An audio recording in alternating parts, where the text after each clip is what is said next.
electricity of class 10. It is the fifth part. In last fourth part, I have discussed about the combination of resistance in series. Series में resistance को दो या दो से अधिक resistance है उसको किस प्रकार से जोड़ा जाता है उसके लिए हम एक्सप्रेशन फाइंड किए थे, ठीक है। सीरीज कॉम्बिनेशन में हम लोगों ने देखा था कि करंट सेम होते हैं बट पोटेंशियल डिफरेंस वैरी करता है, ठीक है। Current is same but potential difference vary करता है। वहां पे रेसिस्टेंस इन सीरीज का फॉर्मूला हो जाता है RS इक्वल टू R1 जोड़ R2 जोड़ R3 जोड़ R4।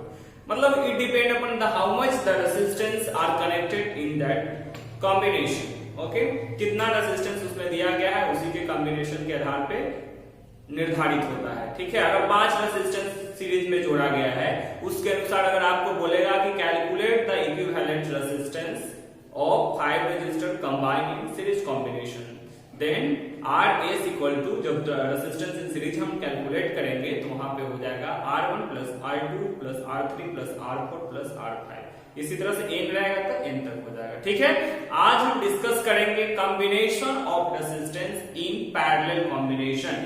पैरेलल कॉम्बिनेशन में किस प्रकार से रेसिस्टेंस को जोड़ते हैं। तो देखिए, हम यहाँ पे पिछले बार बताया था आपको कि सीरीज कॉम्बिनेशन में करंट जो बहता है वो सेम रहता है, ठीक है। सीरीज कॉम्बिनेशन में करंट सेम रहता है और पोटेंशियल डिफरेंस जो है आपका वो वैरी करता है।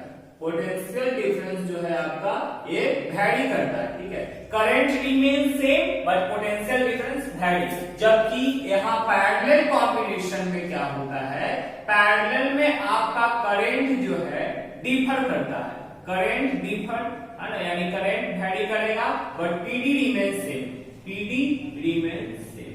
पैरेलल कॉम्बिनेशन में पोटेंशियल डिफरेंस सेम रहता है, करंट डिफर करता है। सीरीज में करंट सेम रहता है, पोटेंशियल डिफरेंस वैरी करता है। याद रखिएगा, ठीक है ना। यहाँ पे सीरीज में करंट सेम है ना, अब पैरेलल में क्या होता है, पोटेंशियल डिफरेंस है, ठीक है। अब यहाँ पे आ जाइए, derive the expression for 3 resistors combined in parallel combination, ठीक है।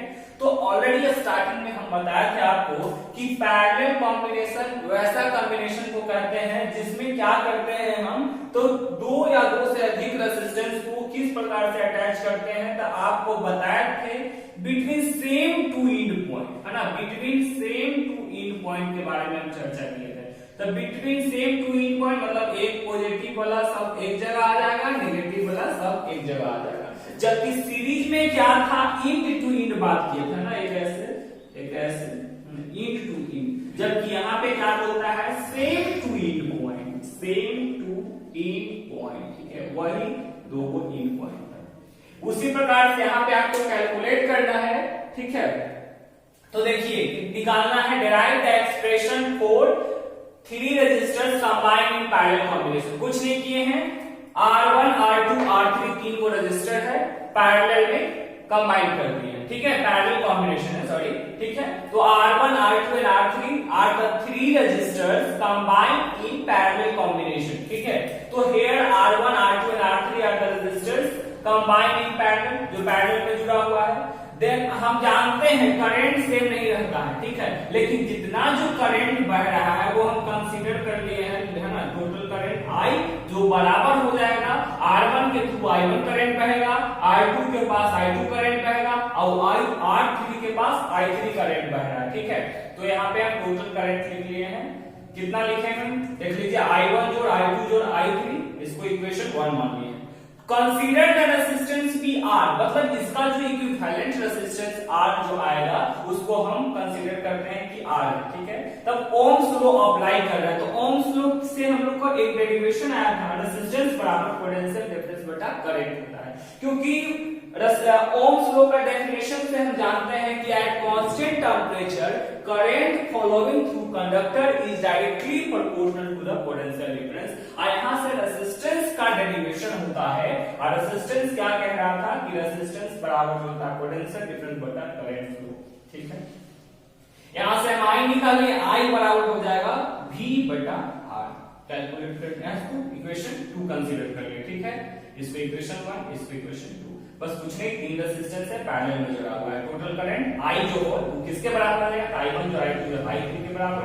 रेजिस्टेंस R मान लिए हैं, ठीक है। ओम्स लॉ जब लगाएंगे तो R बराबर V बटा I।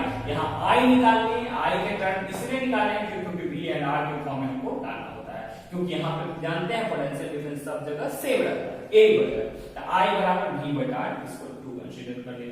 As we know that potential difference is same in parallel combination, हाँ यहाँ भी हम आपको लिख दिए हैं कि पोटेंशियल डिफरेंस सेम रहता है, वही लिखे as we know that, जैसा कि जानते हैं potential difference is same in the parallel combination. So applying Ohm's law, जब ओम्स लॉ लगाइएगा फॉर रेजिस्टेंस R1 तो ओम्स लॉ क्या कहता है? I बराबर V बटा R कहता है, नहीं कहता है? तो यही ना हो गया, I1 पूछ रहा है ना रेजिस्टेंस 1 के पास, तो I1 बराबर क्या हो जाएगा? V बटा R1, R1 के लिए था। R2 के लिए जब R2 निकालेंगे तो क्या होगा? तो I2 बराबर V बटा R2 equation 4, I3 equal two similarly V बटा R3, इसको equation 5। Putting the value of I1, I2, I3 in equation 1, है ना? I का मान I1, I2 और I3 पे पुट करने पर तो देखिए I बराबर, ठीक है, यहाँ पे आ जाइए नंबर 1, इक्वेशन 1 क्या है? तो देखिए I बराबर है I1 plus I2 plus I3, ठीक है। अब I1 का वैल्यू कितना आया है? V बटा R1, V बटा R1। I2 का वैल्यू V बटा R2, V बटा R2। I3 का वैल्यू V बटा R3, ठीक है, पुट कर दिए। आप देखिएगा यहाँ पे हम ऑलरेडी देखे सेकंड इक्वेशन में कि I जो है V बटा R के बराबर है ना। करंट जो है वो बराबर है पोटेंशियल डिफरेंस बटा रेजिस्टेंस, तो पोटेंशियल डिफरेंस बटा रेजिस्टेंस, तो इसका मतलब I इसके बराबर है V बटा R लिख दिए। यही साइड में V बटा R बराबर V बटा R1 जोड़ V बटा R2 जोड़ V बटा R3 कर दिए, ठीक है। इसके बाद देखिए V बटा R हो गया, वहां पे पुट किए। अब ऊपर में देख रहे हैं कि तीनों में V क्या है? कॉमन है। इसको हम V को क्या कर लिए? बाहर पुट कर लिए, खींच के बाहर निकाल दिए, ठीक है। यहाँ पे क्रॉस मल्टीप्लाई किए, सॉरी यहाँ पे क्या किया? बाहर निकाल के इसको क्या किए? कट कर दिए, डिवाइड कर दिए, ठीक है। तो V से V कैंसिल, तो 1 बटा R यानी रेजिस्टेंस इन पैरेलल बराबर 1 बटा R1 जोड़ 1 बटा R2 जोड़ 1 बटा R3, ठीक है। तो करना कुछ नहीं था, वो उसी तरह से अगर 4 रेजिस्टेंस के बारे में पूछ लेगा तो उसी प्रकार से हम कैलकुलेट करते हैं। यहाँ पे देखें 1 बटा RP बराबर 1 बटा R1 जोड़ 1 बटा R2 जोड़ 1 बटा R3, ये कहां पे निकला? तो रेजिस्टेंस इन पैरेलल, ठीक है। दम भेड़ी का बहुत आसान है, समझ जाइए, ज्यादा हार्ड नहीं। एग्जामिनेशन पॉइंट ऑफ व्यू से बहुत इंपॉर्टेंट क्वेश्चन होते हैं सर, है ना। कैलकुलेट या derive the expression for 3 resistors combined in parallel combination. कुछ नहीं करना, 3 रेजिस्टेंस है पैरेलल में जोड़ेंगे। पैरेलल में ट्रिक क्या है? सेम टू इंड पॉइंट, जबकि सीरीज में क्या होता है? इंड टू इंड जोड़ना होता है, ठीक है। अब यहाँ पे I1 मतलब R1 के थ्रू I1 करें, R2 के थ्रू I2 करें और R3 के through I3 current following, okay? So here R1, R2 and R3 are the resistance combined in parallel. Current same नहीं होता है, करंट किसमें सेम होता है? सीरीज में होता है, ठीक है। Total current I1, I2 and I3 उसी प्रकार से रेजिस्टेंस R कंसीडर किए, ओम्स लॉ से I बराबर V बटा R। नाउ सबके I1, I2 and R3 निकालें, क्योंकि अलग-अलग से I3 निकालें, क्यों? क्योंकि सबका रेजिस्टेंस अलग-अलग, मतलब R1 रेजिस्टेंस के लिए अलग हो गया, I2 के लिए अलग, R3 के लिए, पोटेंशियल डिफरेंस तो सेम होता है, इसलिए सब जगह V, ठीक है।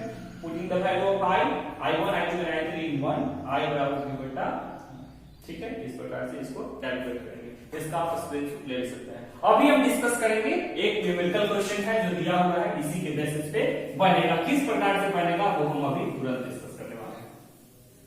न्यूमेरिकल बनाने के लिए क्या करेंगे? सबसे पहले आपको जो क्वेश्चन में दिए हुए होंगे उसको लिखना बहुत जरूरी है, ठीक है। उससे क्या होगा? आपको आसानी मिल जाएगी फॉर्मूला लगाने में, ठीक है। देखिए an electric lamp whose resistance is 20 ohm, ठीक है। तो गिवन क्या है? नंबर 1 का सॉल्यूशन देखेंगे। गिवन क्या क्या है आपका?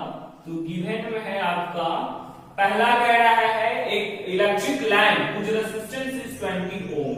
इलेक्ट्रिक लैम्प है जिसका जो रेजिस्टेंस दिया हुआ है, रेजिस्टेंस दिया हुआ है 20 ओम दिया हुआ है, ठीक है।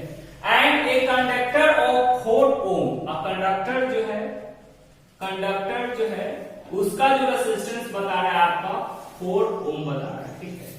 उसके बाद कह रहा है कनेक्टेड टू अ बैटरी, यानी कि पोटेंशियल डिफरेंस यानी वोल्ट जो बता रहा है वो कितना है ना, 6 वोल्ट। पोटेंशियल डिफरेंस V जो दिया हुआ है 6 वोल्ट दिया हुआ, ठीक, इतना ही दिया हुआ है। कह रहा है calculate the total resistance, total resistance इसका कैलकुलेट करना है।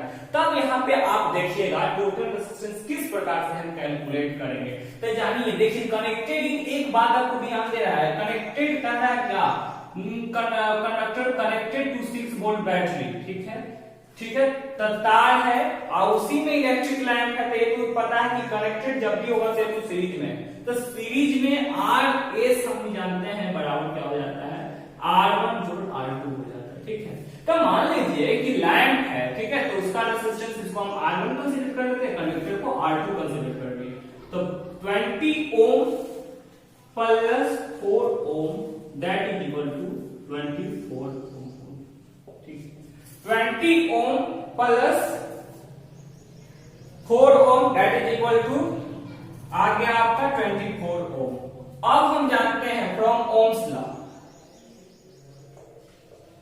ठीक है, ओम्स लॉ से हम क्या जानते हैं, तो देखिए इसमें हम देखते हैं I बराबर क्या होता है, V बाय, अभी कैलकुलेट किए थे थोड़ा देर पहले, करंट पूछ रहा है इसीलिए ऐसा किए हम लोग, ठीक है।